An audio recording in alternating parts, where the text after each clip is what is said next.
15 ఏళ్ల క్రితం జరిగిన నిజమేంటి? ఇప్పటికీ ఆ ఇంట్లో ఇద్దరు మాయమయ్యారు, రాము అండ్ శేఖర్. కానీ ఒక్కటే ప్రశ్న, ఆ అమ్మాయి ఎవరు? గ్రామంలో వీటన్నిటి గురించి తెలిసిన ఒకే ఒక వ్యక్తి శంకరయ్య మాస్టర్. ఆయన నెమ్మదిగా వీటి గురించి చెప్పడం మొదలుపెట్టాడు. 15 ఏళ్ల క్రితం ఆ ఇంట్లో ఒక అమ్మాయి ఉండేది. ఆమె పేరు అనన్య. అనన్య చాలా నిశ్శబ్దంగా ఉండేది, ఎవరితోనూ ఎక్కువగా మాట్లాడేది కాదు. కానీ ఆమెకి ఒకే ఒక్క అలవాటు, రాత్రి అద్దం ముందు కూర్చోవాలి. గ్రామం మొత్తం ఈ అమ్మాయి ఏదో వింతగా ఉందేంటి అని అనుకునే వాళ్ళంట. ఒక రోజు రాత్రి సడన్ గా కరెంటు పోయింది. అదే రోజు రాత్రి అనన్య గట్టిగా అరిచిందంట, కానీ ఎవ్వరూ బయటికి రాలేదు. మరుసటి రోజు ఉదయం అద్దం ముందు అనన్య శవం కనిపించింది. కళ్ళు తెరిచి నవ్వుతూ అలాగే ఉందంట.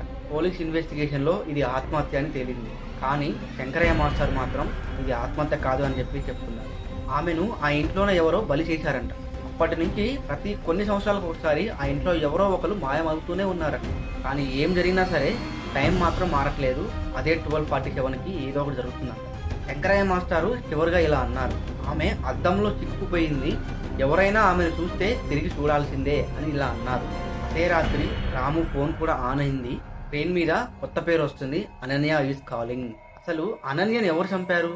ఆ ఇంట్లో ఇంకా ఎవరు ఉన్నారు? అనన్యకి అద్దానికి మధ్య ఉన్న సంబంధం ఏంటి? ఇవన్నీ తెలుసుకోవాలంటే let's wait for the episode 4. ఈ వీడియో మీకు నచ్చితే లైక్ చేయండి, మీ ఫ్రెండ్స్తో షేర్ చేయండి. ఇలాంటి మరిన్ని వీడియోస్ కోసం మన ఛానల్ని సబ్స్క్రైబ్ చేయండి.